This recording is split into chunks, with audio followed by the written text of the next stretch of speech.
which is Quinn Jannety. Welcome. Thank you for being here and thank you for waiting for us today. Good evening, Senator Anwar and distinguished members of the Public Health Committee. My name is Quinn Jannety, and I'm a certified peer support specialist here in the state of Connecticut who supports young adults across the state. And I'm also the administrative coordinator for the Keep the Promise Coalition, a grassroots of people with lived experience and of mental distress, of trauma, and of psychiatric system involvement. Keep the Promise builds community power as a means of promoting human rights, self-determination, and racial and social justice in Connecticut's mental health system. I'm here to testify in support of SB 370, like so many of my peers today.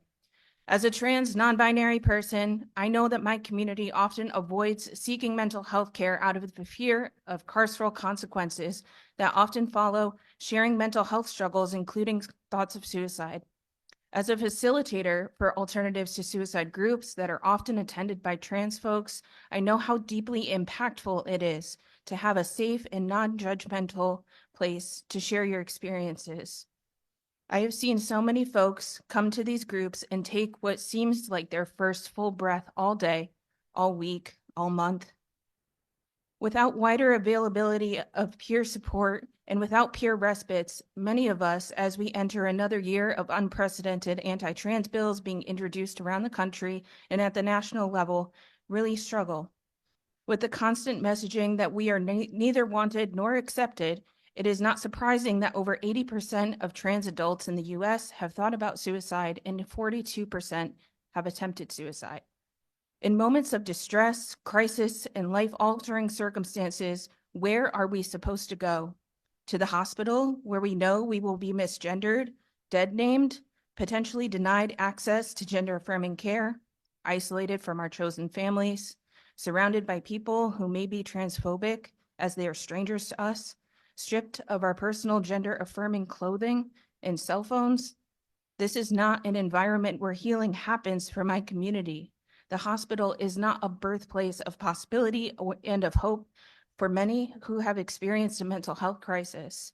We need community care and we need peer respites.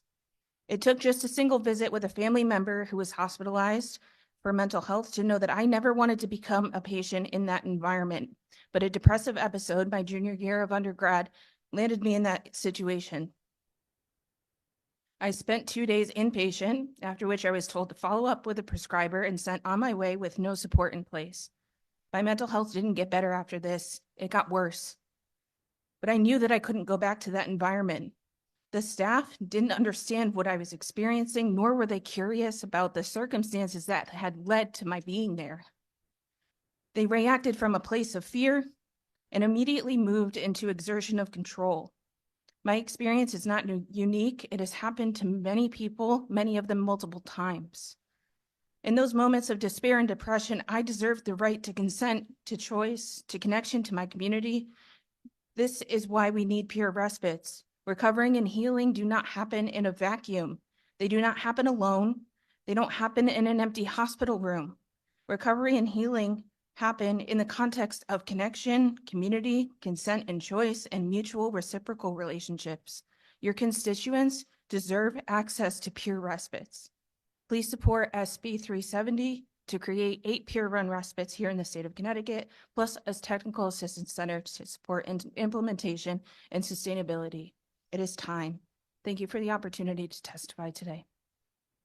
Thank you, Quinn, for a very powerful testimony and thank you for your passion. And you're so sorry about your experience, but you're a very strong individual and you've shown strength to share your passion and also the experience, which is difficult to do. Thank you, Senator. I appreciate it. So we're listening to you, we hear you, and Connecticut is home for everyone. Thank you.